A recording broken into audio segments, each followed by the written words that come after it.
মোজাইনা বংশের একজন লোক বলছেন যে সাহাবিগণ বললেন আল্লাহর নবী, মা খাইরো মা উতিয়াল ইনসান, মানুষকে যেটা সবচেয়ে উত্তম জিনিস দেওয়া হয়েছে সেটা কি? মানুষকে যেটা উত্তম নেয়ামত দেওয়া হয়েছে সেটা কি? তো হাত নেয়ামত, পা নেয়ামত, এক হাত না থাকলে অসুবিধা বোঝা যায়, এক পা না থাকলে অসুবিধা বোঝা যায়। তো এগুলো সব নেয়ামত। তো আল্লাহ যেটা সবচেয়ে উত্তম দিয়েছেন মানুষকে সেইটা কি? তখন আল্লাহ রসুল উত্তরে বললেন, আল খলকুল হাসান, চাল চলন ভালো যার, তাকেই আল্লাহ সবচেয়ে উত্তম নেয়ামত দিয়েছে। আচরণ ভালো যার, তাকে আল্লাহ উত্তম নিয়ামত দিয়েছেন। ভালো আচরণই হলো উত্তম নিয়ামত। নওয়াস ইবনে সামান রাদিয়াল্লাহু তাআলা আনহু বলেন, এই ছেলে, তোমরা এখানে গল্প করছো কেন? যাও, তোমাদের এখন কথা শেষ, একটু পাশে গিয়ে দাঁড়াও, আর না হলে সামনে গিয়ে বসো।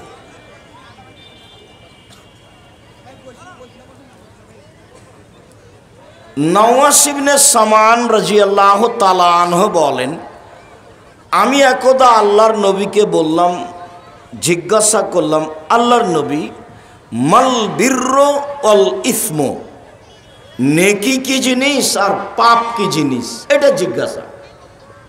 আল্লাহর নবীকে আমি জিজ্ঞাসা করলাম, আল্লাহর নবী, পাপ কি জিনিস আর নেকি কি জিনিস? তো রাসূল সাল্লাল্লাহু আলাইহি ওয়াসাল্লাম বললেন, আল বিরর হুসনুল খুলুক, নেকি হলো ভালো আচরণ। তখন তিনি বললেন না যে নেকি হলো তাহাজ্জুদ, নেকি হলো হজ, এইটা বললেন না। বললেন যে নেকি হলো ভালো আচরণ। ভালো আচরণ কি জিনিস? আর দুই একটা হাদিস বলে বলছি ভালো আচরণ কি জিনিস।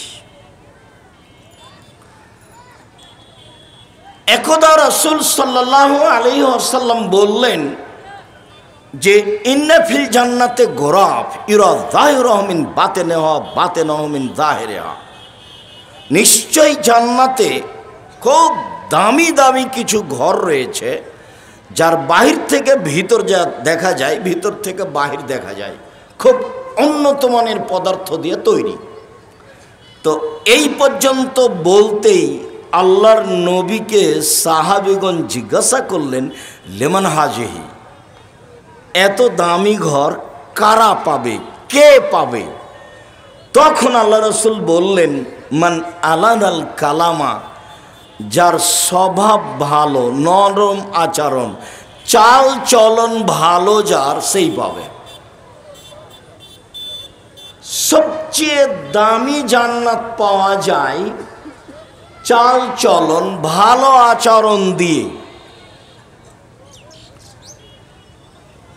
আয়েশা রাদিয়াল্লাহু তাআলা আনহা বলেন, আল্লাহর নবী বলেছেন, ইন্নামাল মুমিনু ইয়াজদু বিহুসনি খুলুকিহি দারাজাতাস সাইমাল কায়েম, নিয়মিত তাহাজ্জুদ পড়ে যে নেকি পাওয়া যায়, ভালো আচরণে সে নেকি পাওয়া যায়। নিয়মিত নফল সিয়াম রোজা থেকে, বৃহস্পতিবার সোমবার রোজা থেকে, শাবানের একটানা 15 দিন সিয়াম থেকে, শাওয়ালের একটানা 7 দিন সিয়াম থেকে, আরাফার 1 দিন সিয়াম থেকে, মুহররমের 2 দিন সিয়াম থেকে, জুলহিজ্জার একটানা 9 দিন সিয়াম থেকে যত নেকি হয় ভালো আচরণে তত নেকি হয়। তার মানে একটা দিয়ে দুইটা, সেটা হলো ভালো আচরণ। এইটা দিয়ে দুইটা নেকি পাওয়া যায়, দুইটা আমলের, দুইটাই বড় বড় আমল। তার একটা হলো তাহাজ্জুদ আর একটা হলো নফল সিয়াম। দুটাই খুব বড় বড় আমল না, যার নিজস্ব বিনিময় হলো জান্নাত। তাহাজ্জুদেরও ফলাফল জান্নাত, সিয়াম রোজারও ফলাফল জান্নাত। তে দুইটা মিলে যত ভালো আচরণে তত ভালো। আচরণ কি জিনিস? আল্লাহর নবী বলছেন ভালো আচরণ নেকি বিচারের মাঠে নেকির পাল্লায় সবচেয়ে ভারী নেকি। ইন্না আফকালা শাইইন ইদাউ ফি মিদানিল মুমিন ইয়াউমাল কিয়ামা খুলুকুন হাসান। বিচারের মাঠে মোমেন পুরুষ নারীর নেকির পাল্লায় সবচেয়ে যেটা ভারী নেকি রাখা হবে সেটা হলো ভালো আচরণ। হজের নেকি আছে তবে সবচেয়ে ভারী নয়। সলাতের নামাজের নেকি আছে তবে সবচেয়ে ভারী নয়।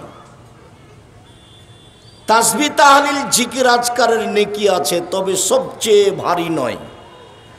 কোরআন তেলাওয়াতের নেকি আছে তবে সবচেয়ে ভারী নয়। বিচারের মাঠে দাঁড়ি পাল্লায় সবচেয়ে ভারী নেকি হলো ভালো আচরণের নেকি। ভালো আচরণ কি জিনিস? আনাস রাদিয়াল্লাহু তাআলা আনহু বলেন, রাসূল সাল্লাল্লাহু আলাইহি ওয়াসাল্লাম বলেছেন, মান সাররা আন ইউবসাতা লাহু ফি রিজকিহি ওয়া ইউনসা লাহু ফি আসারিহি। যে চায় যে আল্লাহ তার টাকা পয়সা বেশি করে দেখ, যে চায় যে আল্লাহ তার বয়সকে বেশি করে দেখ, যে অনেক দিন বাঁচতে চায়, যে ধনী হতে চায়, ফালেসেল রাহে মাহু, সে সদাচরণ করে। ভালো আচরণে বয়স বেশি হয়, ভালো আচরণে টাকা পয়সা বেশি হয়। ভালো আচরণ কি জিনিস? এক মিনিট। এখানে আপনি অটোতে উঠে বসে আছেন, আর আমিও অটোতে উঠতে গেছি, উঠেছি বসিনি, অটোওয়ালা টান দিয়েছে, তখন আমি ধাক্কা খেয়ে আপনার মুখের উপরে পড়ে গেছি। তা আপনি আমাকে বললেন বসেন বসেন বসেন, কোনো সমস্যা নেই, বসেন বসেন। আর আরেকটা কথা, আপনি আমাকে বললেন চোখ নাই দেখে উঠতে পারেন না, চোখ নাই দেখে উঠতে পারেন না, হিসাব পান না। দুটাই আচরণ, বলেন তো ভালো কোনটা? এটা হলো ভালো আচরণ। আপনাদের কি খেয়াল, যারা আজকে হাট বাজার করছে তারা কি আসলে বাজার মেরে খেয়েছে? তাদের দেশে কি কোনো বাজার নেই?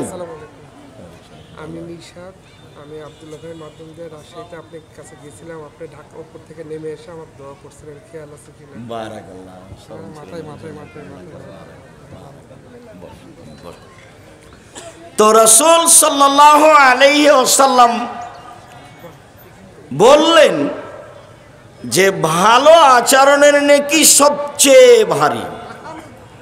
রাসূল সাল্লাল্লাহু আলাইহি ওয়াসাল্লাম বললেন ভালো আচরণ দিয়ে সবচেয়ে দামি জান্নাত পাওয়া যায়।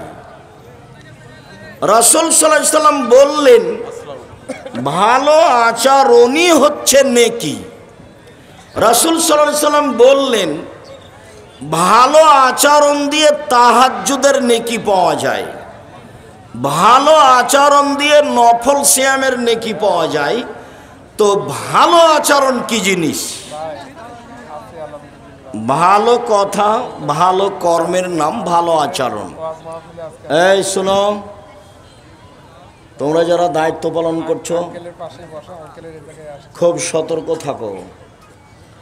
আর আপাতত আমরা এখন কথাবার্তা বন্ধ করি। জাযাকুমুল্লাহ খায়র। আপনাদের সাথে সংক্ষিপ্ত কথা হবে আল্লাহ ভীতি, ইনশাআল্লাহ। তো হাট বাজার কি আজকেই করতে হবে? এটাই কি ভালো আচরণ? ভালো আচরণ কি জিনিস? ভালো আচরণ করুন খাওয়ার জিনিস? ভালো আচরণ কি জিনিস এইটা দেখাতে গিয়ে আল্লাহর নবী বললেন, আল মুমিন লিল মুমিন কাল বুনিয়ান। সারা পৃথিবীর মানুষ একটা প্রাচীরের মতো, এসুদ্দ বাজহু বাজান, যে একটা ইট আর একটা ইটকে ধরে থাকে, যেমন মুমিনের চালচলন ভালো আচরণ তেমন। আবার তিনি বললেন, ইন্নামাল মুমিন কারাজুলিন ওয়াহিদ, সারা পৃথিবীর মানুষ যেন একটাই মানুষ। এজাস্তাকা আইনহু ইস্তাকা কুল্লহু, যদি চোখ ব্যথা করে সব শরীরে ব্যথা বুঝতে পারে। পাশের একটা লোক যদি কষ্ট পায়, সেই কষ্ট আমাকেও ভোগ করতে হবে, তার মানে সারা পৃথিবীর মানুষ একজন মানুষ। ওয়াইনিস্তাকারা আসহু ইস্তাকা কুল্লহু, মাথায় ব্যথা হলে সারা শরীরে ব্যথা বুঝতে পারে। অতএব একটা লোক বিপদগামী হলে সবাই মনে করে যে আমিও বিপদে। মানুষ যেদিন এরকম মনে করতে পারবে নিজেকে, সেই দিন মানুষ মনে করবে আমার ভিতরে আছে ভালো আচরণ। আর যদি দল সংগঠন করেন, তাহলে আপনার দল করে না যে সে যদি বিপদে পড়ে, তাহলে আপনি বলবেন ঠিক হয়েছে, ঠিক হয়েছে, ঠিক হয়েছে। গরুও জবাই করবেন আপনি। গরু জবাই করাটা আমার চোখের সামনে ঘটেছে। এবার আমরা চোখের সামনে গরু জবাই করছি। জান্নাত পাওয়া টাফ ব্যাপার, জাহান্নাম সহজ। আল্লাহর নবী বলেন, হজেবাতিল নার বিশাহুয়াত, হজেবাতিল জান্নাত বিল মাকারেহে। নিয়ম নীতি দিয়ে, কষ্ট ক্লেশ দিয়ে, ত্যাগ তিতিক্ষা দিয়ে জান্নাত ঘেরা আছে। আর মনের ইচ্ছা দিয়ে জাহান্নাম ঘেরা আছে। মনের ইচ্ছা দিয়ে জাহান্নাম ঘেরা আছে। এইখানে আরো দুটা বাক্য রাসূলের বলে সামনে যাই কয়েক মিনিট।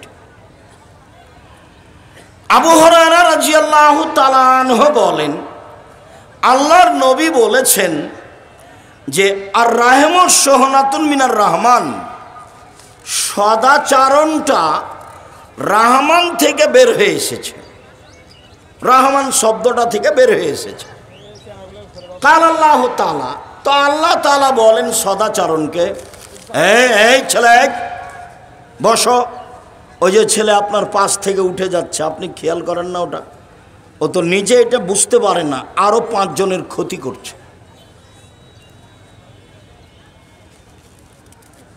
আল্লাহ তাআলা সদাচরণকে বলছেন, এই সদাচরণ, মান ওয়াসালাকে ওয়াসালতুহু, তোমাকে যে নিবে আমি আল্লাহ তাকে নিব।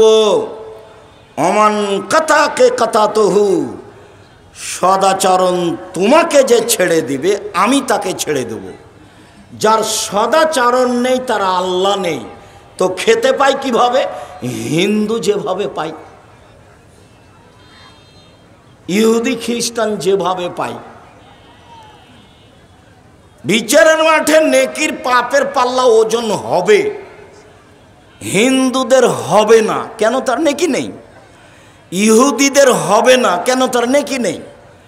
খ্রিস্টানদের হবে না, কেন? তার নেকি নেই। যারা আকীদা ভ্রষ্ট, শিয়া, কাদিয়ানি, মুরজিয়া, জাহামিয়া, মুজাসসামা, এইরকম মানুষের বিচারের মাঠে নেকি না থাকার কারণে এদের পাল্লা হবে না।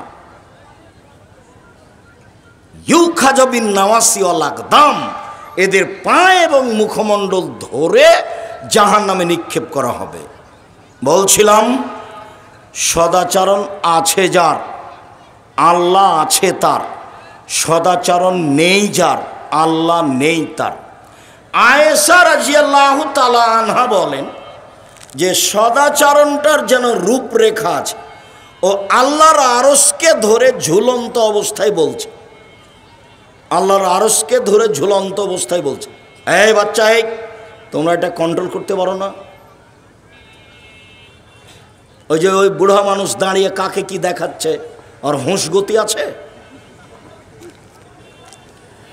এইভাবে সদাচরণ আল্লাহর আশ ধরে ঝুলন্ত অবস্থায় বলছে, মান অসালানি অসালাহুল্লাহ, অমান কাতানি কাতাহুল্লাহ, যে আমাকে নিবে তাকে আল্লাহ নিবেন, যে আমাকে ছেড়ে দিবে তাকে আল্লাহ ছেড়ে দিবেন। তার মানে হলো যার সদাচরণ নেই তার আল্লাহ নেই, যার সদাচরণ আছে তার আল্লাহ আছে। আব্দুর রাজ্জাক সাহেব, সদাচরণ কি জিনিস? তা হলো ভালো কথা ভালো কর্ম। ভালো কথা ভালো কর্মের নাম সদাচরণ। তার বাস্তব দেখালাম যে অটোতে আপনি বসে আছেন, আমি উঠেছি, বসিনি, লোকটা টান দিয়েছে, তা আমি আপনার মুখের ওপরে গিয়ে পড়ে গেছি, তখন আপনি আমাকে বললেন বসেন বসেন বসেন, কোনো সমস্যা নেই, বসেন। এইটা একটা আচরণ। আর আপনি বললেন যে কপালে চোখ নাই, দেখতে পান না, হিসাব করে উঠেন না, এইটা একটা আচরণ। সদাচরণ কোনটা? বাকি জীবন দাপট দেখিয়ে, ক্ষমতা দেখিয়ে দুদিন বেঁচে থাকার চেষ্টা করিয়েন না, ভুল হিসাব। দাপট দেখিয়ে, ক্ষমতা দেখিয়ে, দলীয় ক্ষমতা দেখিয়ে দুদিন বেঁচে থাকার চেষ্টা করিয়েন না, জুলুম করে বেঁচে থাকার চেষ্টা করিয়েন না। ১৫০০ বছর পরে হলেও ফেরাউন ডুবে গেছে। আর আপনাদের নেত্রীর সময় ছিল মাত্র ৪৫ মিনিট। আপনাদের নেত্রীর কত সময় ছিল? মাত্র ৪৫ মিনিট।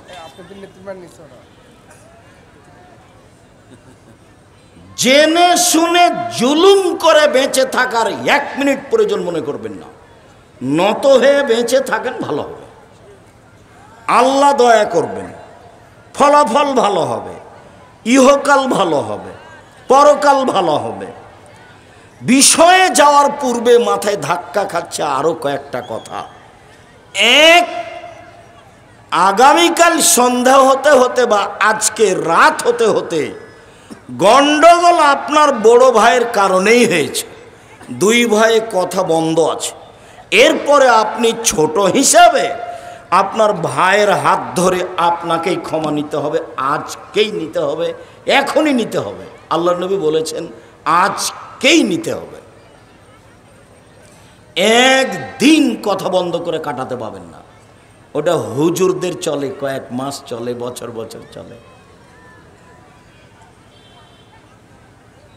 এই ছেলে, তোমার মা ছোট আর তোমার চাচি বড়, এই বাড়িতে তোমার চাচি আগে এসেছে, তোমার জ্যাঠা চাচির কারণেই এই ঝগড়া গন্ডগোল হয়েছে, ক্ষমা তোমার মাকে নিতে হবে। এটাই শিষ্টাচার। তোমার মাই সম্মান করবে তোমার চাচিকে, এটাই শিষ্টাচার, এটাই ভালো আচরণ। আজকেই করবে। কথা রেখে দিলাম। উপস্থিত বৈঠকের মুসলিম বোন, একটু ধৈর্য ধারণ করে বসে কথা শোনেন। ঢং ঢং করে বেশরমার মতো এসেছেন, গল্প করতে করতে আবার ঢং ঢং করে বেশরমার মতো চলে যাচ্ছেন কেন? শরম হয় না কেন? আমি তো আপনার জন্য এসেছি, এবং আমি খুব কষ্ট করে এসেছি। আসার মতো আমার কোনো পরিবেশ নেই। আমি সৌদি মেহমানকে যখন বলি যে আমাকে ক্ষমা করবেন, আমাকে এখনই যেতে হবে, তখন উনি জামিয়া সালাফিয়া ডাঙ্গিপাড়া পাওয়ার রাজশাহীতে বক্তব্য শুরু করলেন। আমি ওই অবস্থায় রেখে চলে আসলাম, আপনাকে ওয়াদা দিয়েছি সেই জন্য।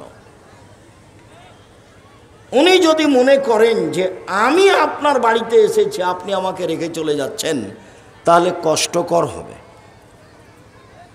এমনি তো আগের রাতে আমি ছিলাম কোথায় যেন অনেক দূরে, তারপর আসলাম জামিয়া সালাফিয়ায় ক্লাস নিলাম, মেহমানদের সাথে অনেকক্ষণ বসে থাকলাম, মেহমান কথা শুরু করলেন, আমি চলে আসলাম, দেখলাম যে সময় শেষ হয়ে যাচ্ছে। আপনি মহিলা মানুষে যদি ঢং ঢং করে চলেন আর কথা বলেন, তা আমি তো আপনার জন্য এসেছি। যদিও এই নোংরা চরিত্র আপনার স্বামীর কারণে, আপনার স্বামীর আত্মমর্যাদা গাইরিয়াত বলে কোনো জিনিস নাই। আত্মমর্যাদা গাইরিয়াত, আত্মমর্যাদা। স্ত্রী ঢং ঢং করে হাঁটলে স্বামীকে খারাপ লাগে, তার নাম আত্মমর্যাদা। স্ত্রী কারোর সাথে মোবাইলে গল্প করলে খারাপ লাগে, তার নাম আত্মমর্যাদা। স্ত্রী যদি নগ্ন হয়ে চলে তো স্বামীকে খারাপ লাগে, তার নাম আত্মমর্যাদা। তো স্ত্রী যখন নগ্ন হয়ে চলে, স্বামী কিছুই বলতে পারে না, তখন বুঝতে হবে আর স্বামীর গায়ে যা আছে একটুকু রক্ত নয়, সবই পুজ। রক্ত কোনো কাজ করে না। আত্মমর্যাদা কি জিনিস তার জানা নাই, যার কারণে তার স্ত্রী স্বাভাবিকভাবেই ঢং ঢং করে আসে, ঢং ঢং করে যায়, বেহায়ের মতো চলে। এই বউ হলো হস্তিনী। এই বউয়ের নাম কি? এই বউ হস্তিনী। আমি এই বউকে এই মুহূর্তেই তালাক দিতে বলিনি, আপনি বোঝানোর চেষ্টা করেন, যদি নাই হয় তালাক দিতে হবে, এ কথাই ঠিক। আমিও আপনার গ্রামেরই মহিলা, আমার স্ত্রী, যদি রিক্সায় উঠে রিক্সাওয়ালার গায়ের সাথে যদি একটু লেগে যায়, তাহলে মনে হবে আমি অজ্ঞান হয়ে গেলাম। আমরা তো হাটে বাজারে যাই না, মহিলা তো বহু দূরের কথা। আপনাদের বাজপুর বাজিতপুরের মহিলা হাটে বাজারে যাওয়া তো বহু দূরের কথা, আমরা নিজেরাই যাই না। আমি এ যাবৎ কোনোদিন চায়ের স্টলে বসে এক কাপ চা খাইনি। জামিয়া সালাফিয়ার ভিতরে চায়ের স্টল আছে অনেক কয়েকটা, বিশাল জামিয়া সালাফিয়া দেশের সবচেয়ে বড় প্রতিষ্ঠান, প্রায় 5000 ছেলে মেয়ে পড়াশোনা করে। জামিয়া সালাফিয়া যেটা রাজশাহী, সেটা প্রায় 40 বিঘার জমির উপরে, আর যেটা মহিলা শাখা হতে যাচ্ছে সেটা প্রায় 70 বিঘা জমির উপরে। জামিয়া সালাফিয়া রূপগঞ্জ, নারায়ণগঞ্জ, ঢাকা যেটা, সেটা প্রায় 100 বিঘা জমির উপরে। জামিয়া সালাফিয়া যেটা আপনার তেঘরা, বিরল, দিনাজপুর, সেটা প্রায় 20 বিঘা জমির উপরে। জামিয়া সালাফে 300 জন শিক্ষক শিক্ষিকা, প্রতি মাসে বেতন লাগে 32 লক্ষ। প্রতি মাসে বেতন লাগে 32 লক্ষ। যদি মেহমানেরা আসে যায়, প্রায় সময় দেখা গেছে 10 লাখ, 12 লাখ, 15 লাখ করে খরচ আছে। আর আপনাদের জামিয়া সালাফিয়া সালাফি কনফারেন্সে রাজশাহীতে এবছর খরচ হয়েছে 17 লক্ষ, শুরু থেকে নিয়ে শেষ পর্যন্ত। প্রতিষ্ঠান আপনাদের। বলছিলাম আত্মমর্যাদা থাকা উচিত। এইবার চলেন ফিরে যাই। আল্লাহ তাআলা বলছেন ওয়াখিরুনালিল আদকানিয়া কোন ইয়াজিদুহুম খুশুয়া। ওর মধ্যে আর একটু থেকে গেছে, এটা গাইবান্ধা।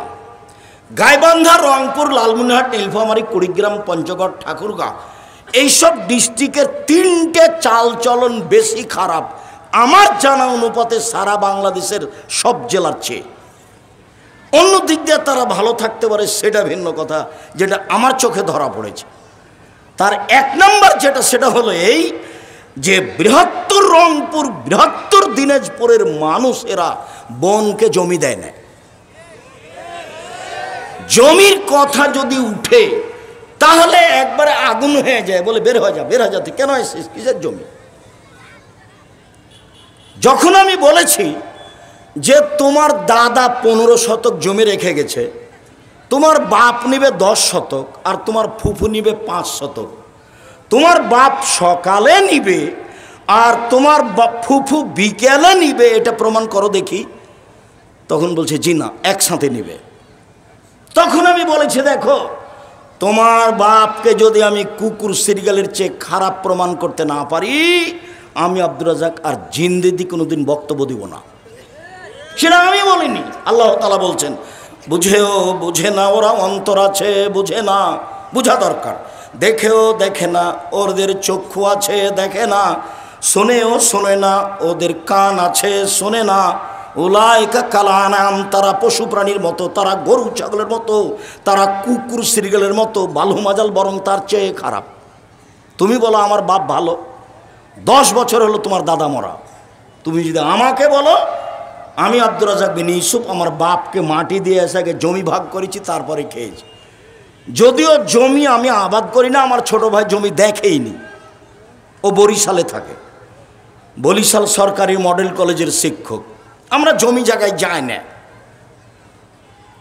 আমার মা কোনোদিন ওইসব পছন্দ করতেন না, আমরাও যাই না। আমার মা মরাও 4-5 বছর হয়ে গেল, তারপরে খোঁজ নি না, ওই পাতাই পড়ি না। কি হয়, আমার বোনের স্বামীরা দেখে, তারা তাদের মতো দেখে, তাদের মতো খাইয়ে নিয়ে আমরা পাতা পড়ি না, তবে ভাগ করেছি, কবর দিয়েছি। 2, এই বৃহত্তর 2 জেলার অন্তর্ভুক্ত জেলার মানুষেরা যৌতুক নেই, ছেলের শ্বশুরের কাছে টাকা নেই। তখন আমি বলেছি তোমার বাপের ভিক্ষা করে খাওয়া উচিত। তো গ্রামে যদি তোমার বাপকে ভিক্ষা না দেয়, তো তুমি আর তোমার বাপ চলে যাবা এই যে মহিমাগঞ্জ ট্রেন স্টেশনে ভিক্ষা চাইবা, অপরিচিত মানুষ পাবা, ভিক্ষা দিবে। শ্বশুরের কাছে টাকা নিয়েছো কেন? ভিক্ষা করা টাকা দিয়ে চাউল কিনে ভাত খেয়ে ইবাদত কবুল হবে। ভিক্ষা করা টাকা দিয়ে চাউল কিনে ভাত খেয়ে ইবাদত কবুল হবে। ভিক্ষা করা টাকা দিয়ে চাউল কিনে ভাত খেয়ে ইবাদত কবুল হবে। যৌতুকের টাকা দিয়ে চাউল কিনে ভাত খেয়ে ইবাদত কবুল হবে না, এ টাকা হারাম। এই যে আমি বল, সময় থাকলো কোন মায়ের বেটা এভাবে উল্টে ধরতে পারে? 90 সাল থেকে মাঠে আছি, 90 সাল থেকে, আজকে নতুন নয়। আর এই কথাই বলে আসছে 90 সাল থেকে। আগামীকাল সন্ধ্যা হতে হতে খাটখাটলা, চকি বাক্স, মোটর সাইকেল, সাইকেল, টাকা পয়সা 24 ঘন্টার মধ্যে ফেরত দিতে হবে তোমার শ্বশুরকে। কাপুরুষ নিয়েছো কেন? বাপ বেটা কাপুরুষ, ভিক্ষা করে খেতে পারো না, নিবা কেন? ও তো হারাম। তোমার শ্বশুর মেয়ে মানুষ করে তোমাকে দিয়েছে, এই জন্য তুমি আলহামদুলিল্লাহ বলো। তুমি এখানে টাকা নিতে গেলে কেন? কোন শরমে নাও, কোন লজ্জাতে নাও? টাকা নিবা কেন? বাপের জমি আছে, জমিদারি করে খাও। টাকা কম আছে, দিন মজুরি করে খাও। কিছুই নাই, ভিক্ষা করে খাও। ভিক্ষা পছন্দ নয়, তবে জায়েজ।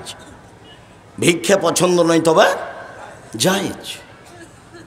যৌতুক নেওয়া হারাম। গাইবান্ধা মানে, রংপুর মানে, লালমনিরহাট মানে, পঞ্চগড় মানে, ঠাকুরগাঁও মানে, দিনাজপুর না মানে ছেলের বিবাহ দিলে যৌতুক নিবে। এটা স্বাভাবিক স্বভাব। বাপ বেটার একই স্বভাব। তোমার বাপের মুখখান কালো হয়েছে, দেখো, তুমি দেখো, তোমার বাপের মুখ কালো হয়ে আছে। এমনি অন্য স্বভাব তো আছেই, বিবাহের নিয়ম নীতি তো উল্টা আছেই। আমার মামা শ্বশুরের বাড়ি হলো সোলাগাড়ি। এখন বিবাহের বৈঠকে আমি বলছি, বিবাহের বৈঠকে নাকি এভাবে মুখে রুমাল দিয়ে বসে থাকতে হবে। তো আমি তো আর এই হিসাব আমি মানিও না, জানিও না। তো এখন মোহরের কথা এসেছে, তা আমি মোহরের কথা বলছি। হ্যাঁ, এত টাকা মোহর হবে, যেমন বলেছি এত টাকা মোহর হবে। আমার মামা শ্বশুর লাভ দিয়ে ওঠে বলছে, বিবাহ উঠিয়ে দাও, বিবাহ উঠিয়ে দাও। এই ছেলে দিয়ে বিবাহ দেওয়া হবে না। বর বিবাহের বৈঠকের কথা বলে। এবার বাড়ির ভিতরে গিয়ে এতই হইচই লাগালছে, তা আমার শাশুড়ি বলছেন তার ছেলেরাকে, চুপ থাকো, কে কথা বলবো না। যেমনভাবে বিবাহের শুরু থেকে না শেষ পর্যন্ত একটা নিয়মও জায়েজ নয়। আমার এক চাচা শ্বশুর, আমি মেয়ের কাছে বিবাহ পড়াইনি, আমি ছেলের কাছে বিবাহ পড়িয়ে বৈঠকের দোয়া পড়ে শেষ করে চলে গেছি। তখন আমার চাচা শ্বশুর আবার ওই মেয়েটার কাছে গিয়ে বিবাহ পড়ালছে। সে পরে আমার কথা আসছে এখানে, মেয়ের কাছে বিবাহ পড়ানো হারাম, নাজায়েজ। মেয়ের বাপ তো এখানে বলছে এত টাকা নগদ, এত টাকা বাকি। আমার মেয়ে তোমার সাথে বিবাহ বন্ধনে আবদ্ধ হতে রাজি। তখন ছেলে বলবে আমি কবুল করলাম, তার নাম বিবাহ। বিবাহতে বাপ লাগে, বিবাহতে দুজন সাক্ষী লাগে। রংপুর, দিনাজপুর, লালমোহন, নীলফামারী, কুড়িগ্রাম, পঞ্চগড়, ঠাকুরগাঁও, গাইবান্ধা, জয়পুরহাট, এইসব ডিস্ট্রিক্টে উকিল বাপ লাগে। উকিল বাপ হারাম। তবে এইসব ডিস্ট্রিক্টের একটু সুবিধা আছে, সেদিন থেকে উকিল বাপ হয় না। কিন্তু চট্টগ্রামে যেদিন উকিল বাপ হয়েছে সেদিন থেকে আসল বাপ বাদ পড়ে গেছে। এখন উকিল বাপি বাপ। এই মেয়ের বাড়ি বেড়াতে যাবে, মেয়ে আবার এই উকিল বাপের বাড়ি বেড়াতে যাবে। এটা হলো মানে বাপ থেকে কেটে গিয়ে উকিল বাপ বাপ হয়েছে। কেমন ধর্ম, কেমন ধর্ম! আরে কিছু নোংরা কথা বইও লেখা আছে এভাবে। যখন আমি বলেছি কোর্টের বিবাহ বাতিল, কোর্টের বিবাহ বাতিল, কোর্টের বিবাহ বাতিল, আল্লাহ নবী বলেছেন যেই মেয়ে নিজে নিজে বিবাহ বসেছে সেই বিবাহ বাতিল, সেই বিবাহ বাতিল, সেই বিবাহ বাতিল। তিনি বলেছেন লা নিকাহ ইল্লা বিওয়ালিন, বাপ ছাড়া বিবাহ নেই। তিনি বলেছেন লা নিকাহ ইল্লা বিশাহিদাইনি, দুইজন সাক্ষী ছাড়া বিবাহ নেই। কিছু কিছু ফেকার বইয়ে লেখা আছে যে একজন যুবক যদি বলে দুইজন লোককে আপনারা দুইজন সাক্ষী থাকেন, এইটা আমার বউ, রাস্তার একটা মেয়েকে ধরে, তখন তারা দুইজন বলছে আমরা দুইজন সাক্ষী আছি, এইটা আপনার বউ, তাহলে বউ হয়ে গেছে, বইয়ে লেখা আছে। তো সেটাই ধর্ম হয়ে গেছে। আল্লাহর নবী বলছেন বাপ ছাড়া বিবাহ হবে না। তখন আমি বলেছি ওই বইয়ের কলম, বইয়ে যেটা লেখা আছে, আর গাইবান্ধার সেই ভদ্রলোক খেপে আমাকে বলছে কোন সাহসে আপনি বলেন যে কাজী সাহেবের খাতাকে টয়লেট পেপার হিসেবে ব্যবহার করতে হবে। আমি বলছি আমি যেটুকু বলেছি সেটুকু কম বলেছি। আল্লাহর নবী বলেছেন বিবাহতে দুইজন সাক্ষী লাগবে, আর আপনার খাতাতে দেওয়া আছে 4 জন সাক্ষী। তা আমি কি আল্লাহর নবীকে অপমান করেছি না আপনি করেছেন? খাতাতে কয়জন আছে? 4 জন। আবার খাতা ভাগ করেছে, ছেলের পক্ষ থেকে 2 জন, মেয়ের পক্ষ থেকে 2 জন। অথচ আল্লাহর নবী এই ভাগ করেননি। আল্লাহর নবী বলেছেন একটা বিবাহ বৈধ হওয়ার জন্য কয়জন সাক্ষী লাগে? 2 জন। পক্ষ হিসাবে নেই, 2 জন সাক্ষী লাগবে বিবাহ বৈধ হওয়ার জন্য, এই কথা আল্লাহ নবী বললেন। তখন আমি বলেছি জনাব আপনার খাতাটা আমার কাছে পুঁথির গানের মতো, ওই বইয়ের মতো যেই বইয়ে লেখা আছে হেডলাইন। হেডলাইন কি আছে? অবিবাহিত ছেলে মেয়ের পড়া নিষেধ। তো যে দেখে সেই পড়ে, যে দেখে সেই পড়ে, যে দেখে সেই পড়ে। কি রে, কি লেখা আছে এখানে? তো আমিও পড়েছি, তখন আমার বিবাহ হয়েছে, বিবাহের পরে আমি পড়েছি।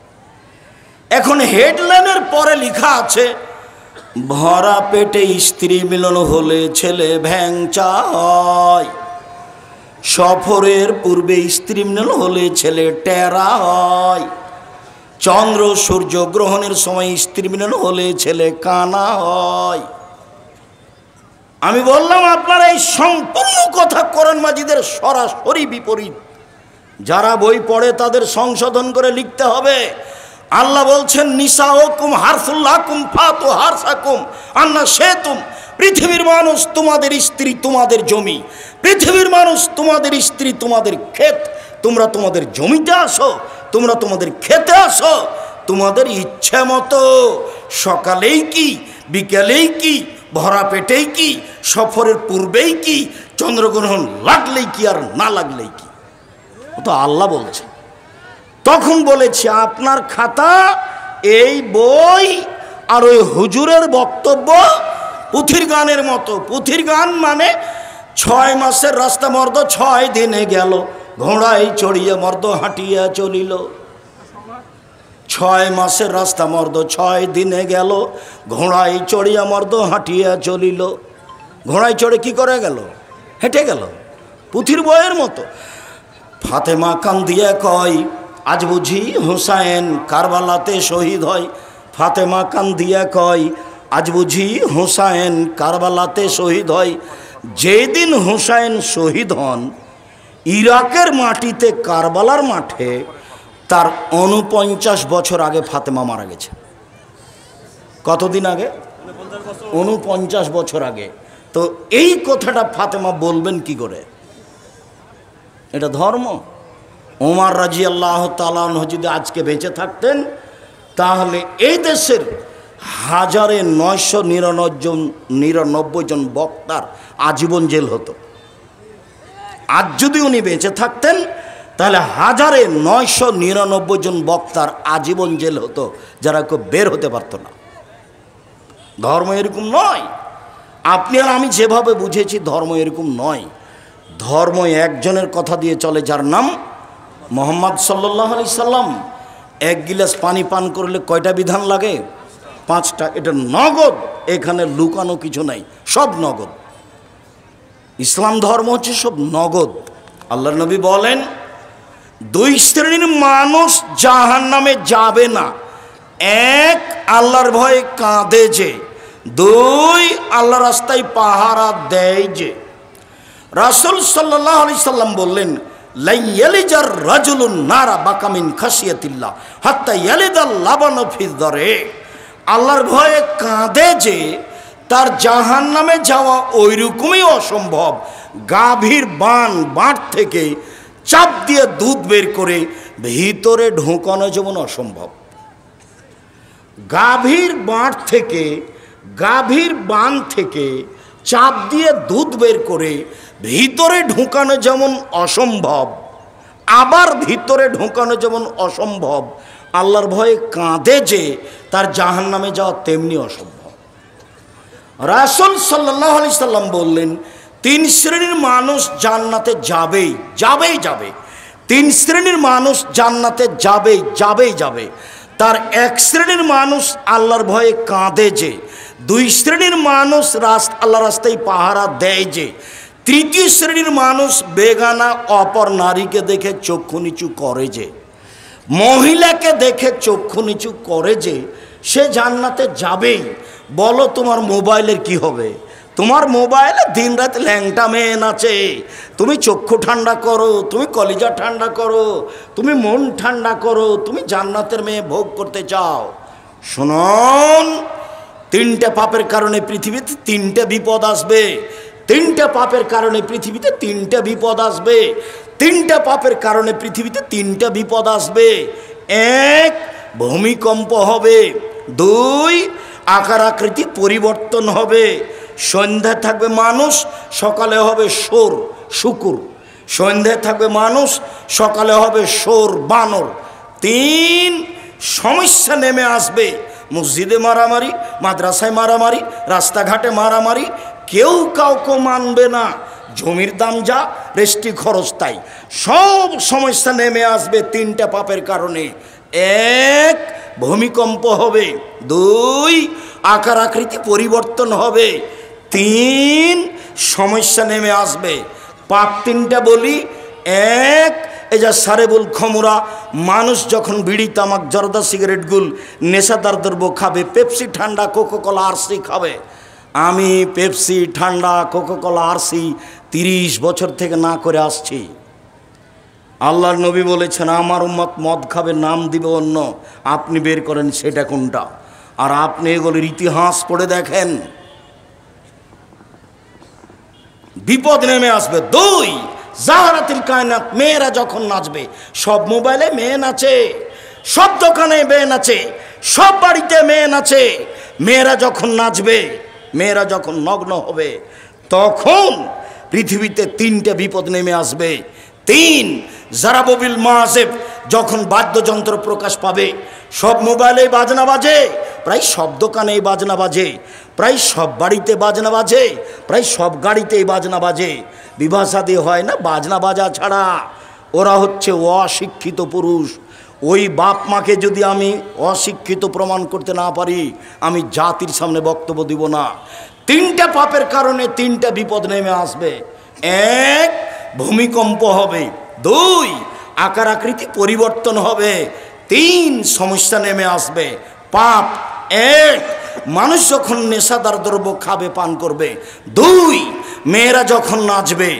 3, যখন বাদ্যযন্ত্র প্রকাশ পাবে। 3 শ্রেণীর মানুষ জান্নাতে যাবেই। বেগানা নারীকে দেখে চক্ষু নিচু করে যে, সে জান্নাতে যাবেই। আল্লাহর নবীকে জিজ্ঞাসা করা হলো, আল্লাহর নবী, হঠাৎ যদি কোনো মহিলার উপরে চোখ পড়ে যায় তাহলে কি করতে হবে? তখন আল্লাহর নবী বললেন আমাকে যে তুমি তোর মুখটা ফিরিয়ে নিবা। তা আপনার টিভিতে রং মাখানো মেয়েটা খবর পড়ে, আপনি তার মুখের দিকে তাকিয়ে খবর শুনতে পারেন? অত সহজ হলো? রং মাখানো মেয়েটা আপনার সামনে এইভাবে রং মেখে খবর পড়ে আপনি তার মুখের উপরে চোখ রেখে আপনি খবর শুনতে পারেন? আপনি জান্নাতের মেয়ে ভোগ করার আশা করছেন তাহাজ্জুদ পড়ে? অত সহজ। মোবাইলে ল্যাংটা মেয়েকে দেখে চক্ষু ঠান্ডা করে, কলিজা ঠান্ডা করে, মনটা ঠান্ডা করে জান্নাতের মেয়ে ভোগ করতে চান? অত সহজ। ভুল হিসেব। ফিরে আসতে হবে এখান থেকে।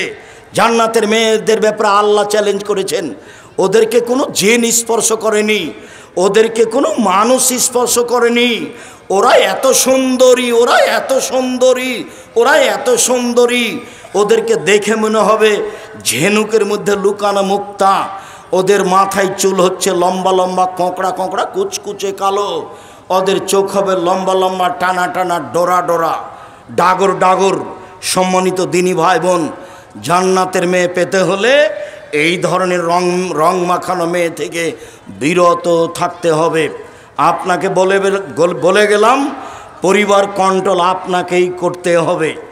এখন যদি আপনাকে বলি, এই যে মহিলাগুলি এসেছে তার মধ্যে আপনার মেয়েও আছে, তার নখটা বড় আছে, নখের নেইল পালিশ আছে, তখনও কি আপনি বাপ? তখনও কি আপনার স্ত্রী ও স্ত্রী? জি না।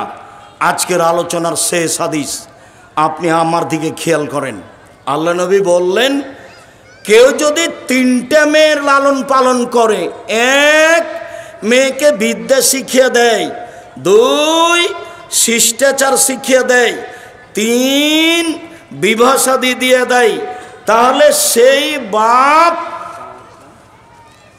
ওই মেয়েরা বাপের জন্য অন্তরাল হয়ে যাবে। ওইদিকে থাকবে জাহান্নাম, এদিকে থাকবে বাপ, আর মধ্যে থাকবে মেয়েরা। 3টে মেয়ে বিদ্যে শিখিয়ে দিল, শিষ্টাচার শিখিয়ে দিল, বিবাহ শাদী দিয়ে দিল বাপে, তখন মেয়ে 3টে কি হবে? জাহান্নামের না যাওয়ার জন্য বাপের জন্য কি হয়ে যাবে? অন্তরাল। বাপের যতক্ষণ পর্যন্ত জান্নাত ঘোষণা না হবে ততক্ষণ পর্যন্ত এই মেয়েরা সেখান থেকে যাবে না। কোন বাপ মেয়েকে শিষ্টাচার শিখিয়ে দেয়?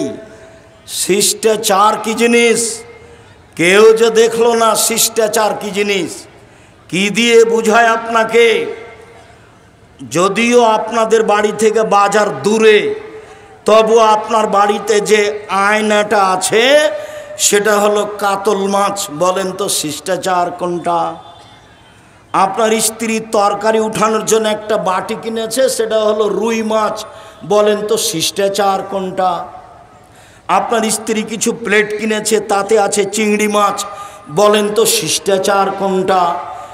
আপনি একটা পট কিনেছেন আপনার বাচ্চাকে পেশাব পায়খানা করার জন্য, সেটা হলো ঘোড়া। বলেন তো শিষ্টাচার কোনটা? আপনার মেয়ের নখ আছে লম্বা লম্বা, নখে নেইল পালিশ দেওয়া আছে। ইহুদি খ্রিস্টানদের পতিতালয়ের মেয়েদের বৈশিষ্ট্য হচ্ছে নখে নেইল পালিশ দেওয়া। ইহুদি খ্রিস্টানদের পতিতালয়ের মেয়েদের বৈশিষ্ট্য হচ্ছে নখে নেইল পালিশ দেওয়া। ইহুদি খ্রিস্টানদের পতিতালয়ের মেয়েদের বৈশিষ্ট্য হচ্ছে নখ বড় রাখা, নখে নেইল পালিশ দেওয়া। বলেন তো শিষ্টাচার কোনটা? কি দিয়ে বুঝায় আপনাকে আমি শিষ্টাচার কি জিনিস? আল্লাহর নবী বললেন, মেয়েকে বিদ্যা শিখিয়ে দিল, শিষ্টাচার শিখিয়ে দিল, বিবাহ শাদী দিয়ে দিল, তাহলে সেই বাপ জান্নাতে যাবেই। শিষ্টাচার বিরোধী যত কাজ আছে সব কাজের জিম্মেদার আপনি। আপনি যেমন বাচ্চার জন্মের 7ম দিনে আকিকা দিতে বাধ্য, চাঁপাই নবমীর ভাষাতে আপনি তো আকিকা দিবেনই, আপনার বাপকে দিতে হবে। বাচ্চার জন্মের 7ম দিনেই দিতে হবে। এটা কুরবানি নয়। কুরবানি মানে মোটা তাজা পশু, নেকির কাজ। কুরবানি মানে নেকির কাজ। দেখো রে চোখ ভালো কিনা, দেখো রে কান ঠিক আছে কিনা, দেখো রে পায়ের খুর ঠিক আছে কিনা, দেখো রে লেজ ঠিক আছে কিনা, দেখো রে মোটা তাজা কিনা, সব দেখতে হবে। তার নাম কুরবানি। আর আকিকা হলো কানা হোক, খোড়া হোক, ল্যাংড়া হোক, 2 মাসের হোক, 6 মাসের হোক, খালি জানটা থাকলেই হলো। জন্মের 7ম দিনে 14 দিনে চলে না, 21 দিনে চলে না, জীবনে একদিন চলে না, সব বাতিল। 30 বছর থেকে বলে আসছে আপনাকে ভিক্ষা করে আকিকা দিতে হবে, ভিক্ষা করে। মানুষের কাছে কর্জ নেন, ভিক্ষা করবেন কেন? বাপের জিম্মেদারি। শুক্রিয়া, জাযাকুমুল্লাহ খায়ের। যাওয়ার পূর্বে বই পুস্তক যেগুলো আছে, আবদুল্লাহর বই পড়তে আমিও ভালোবাসি। তার ভিন্ন ধরনের বই, যেটা ফিলিস্তিন নিয়ে বের হয়েছে, আবদুল্লাহর বই। আর ইতেসাম পত্রিকা আছে 50টা প্রশ্ন উত্তরে। আমি আপনাদেরকে অন্যান্য বইসহ আজকের আলোচনা আছে উপদেশ বই, এগুলো সংগ্রহ করার অনুরোধ জানিয়ে আপাতত কথা এখানেই শেষ করলাম।